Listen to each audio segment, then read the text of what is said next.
અને તમે ભારત દેશનો ઇતિહાસ વાંચજો. 1947માં આપણો ભારત દેશ આઝાદ થયો, સ્વતંત્રતા મળી, તો ભારત દેશની પાસે કોઈ પોતાનું બંધારણ નથી, કાનૂન કાયદા નથી. તો બધા જે બુદ્ધિજીવી વર્ગો માણસો હતા કે જેણે સ્વતંત્રતા અપાવી, કે એ વખતના બધા મોટા માણસો, એને ભેગા થઈને ચર્ચા કરી કે ભાઈ દેશને હલાવવો છે તો કંઈ બંધારણ ખપશે, કંઈ કાનૂન, કંઈ કાયદા નિયમ ખપશે ને, શું કરશું? એટલે બધાએ ભેગા થઈને એક મીટિંગ નક્કી કરી કે ભાઈ આપણે આ દિવસે નક્કી કરીને ભેગા થઈને કંઈક કાનૂન કાયદા ઘડીએ, ત્યાં સુધી બધા વિચારી આવજો એમ. ભલે. અને એ જે દિવસ નક્કી થયો ને બધા ભેગા થયા, તો એમાં સરદાર વલ્લભભાઈ પટેલ આવ્યા. અને તમે સરદાર વલ્લભભાઈ પટેલનો ઇતિહાસ સાંભળ્યો હશે તો એ ખબર હતી કે એ પણ ભગવાન સ્વામિનારાયણના ભગત હતા ને, કે નતા? ભગવાન સ્વામિનારાયણના ભક્ત હતા. તો એ સરદાર વલ્લભભાઈ પટેલની પાસે શિક્ષાપત્રી હતી, પોતે વાંચતા, એને ખબર હતી આમાં કેવી કેવી આજ્ઞાઓ શ્રીજી મહારાજે કરેલી છે. એટલે જ્યારે એ મીટિંગ થઈ ત્યારે સરદાર વલ્લભભાઈ પટેલ બધા બેઠા ને ચર્ચા થઈ કે હવે દેશના કાનૂનમાં આપણે કેવા કેવા કાયદા લખશું, શું કરશું, કેવી કલમો લખશું, બધા વિચારતા હતા. એમાં સરદાર વલ્લભભાઈ પટેલે પોતાના કોટના ખીચામાંથી શિક્ષાપત્રી કાઢીને ટેબલ ઉપર મૂકી. એ કે જો આ રહ્યો ભારત દેશનું રેડીમેડ બંધારણ, આમાં 212 કલમો છે, 212 શ્લોકો છે.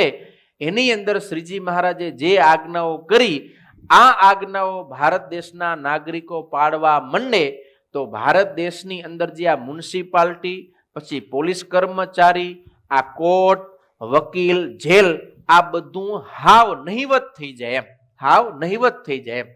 મ્યુનિસિપાલિટીની ક્યાં જરૂર પડે રહી?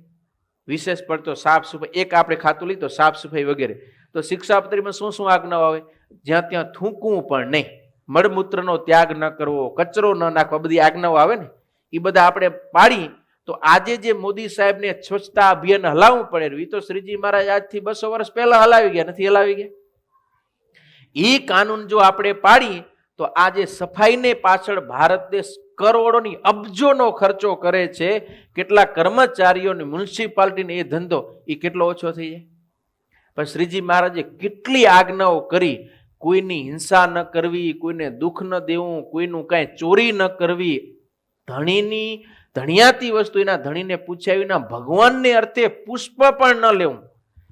તો એ હોય તો ચોરી બંધ થઈ ગઈ ને હાવ. તો સામે પોલીસનું કામ ઓછું થઈ ગયું, સામે કેસ ઓછા થઈ ગયા, કોર્ટ ઓછો થઈ ગયો, જેલ ઓછી થઈ ગઈ, બધું ઓટોમેટિકલી ઓછો થઈ ગયો. થયો ન થઈ ગયો? આ તો ખાલી 2 કાનૂન આપણે વિચાર્યા. એમ શિક્ષાપત્રીની જેટલી આજ્ઞાઓ અને ભારત દેશનું બંધારણ, એનું ઓલરેડી આપણા સંપ્રદાય રિસર્ચ કરેલું છે કે ભારત દેશના બંધારણમાં કેટલી આજ્ઞાઓ એવી છે કે જે શિક્ષાપત્રી આધારિત છે, કેટલી બધી કલમો. તો આ દેશના કાનૂન કાયદાની અંદર જેટલા કાયદાઓ છે એ પણ આપણા શાસ્ત્રોમાંથી જ આવેલા છે. પણ ફરક કેટલો કે એમાં એટલા જ કાયદાઓ સ્વીકારવામાં આવે કે જે આલોકની અંદર આપણને સુરક્ષિત રાખે, આલોકની અંદર આપણું હિત થાય, એવી બધી વાતો દેશ રાજ્યના કાનૂન કાયદામાં હોય. જ્યારે શાસ્ત્રની અંદર જે આજ્ઞાઓ કરવામાં આવે છે એ આજ્ઞાઓ માત્ર આલોક પૂરતી જ નથી. આલોકની અંદર તો આપણું હિત કરે જ, આલોકમાં તો રક્ષણ કરે જ, પણ એની સાથે સાથે આપણને આધ્યાત્મિક માર્ગે એ આગળ લઈ જાય અને છેક સર્વોચ્ચ પદ જે ભગવાનનું ધામ ત્યાં સુધી એ આપણને પહોંચાડે. એટલી શાસ્ત્રની આજ્ઞાઓની અંદર વિશેષતા છે, સમજાય ને?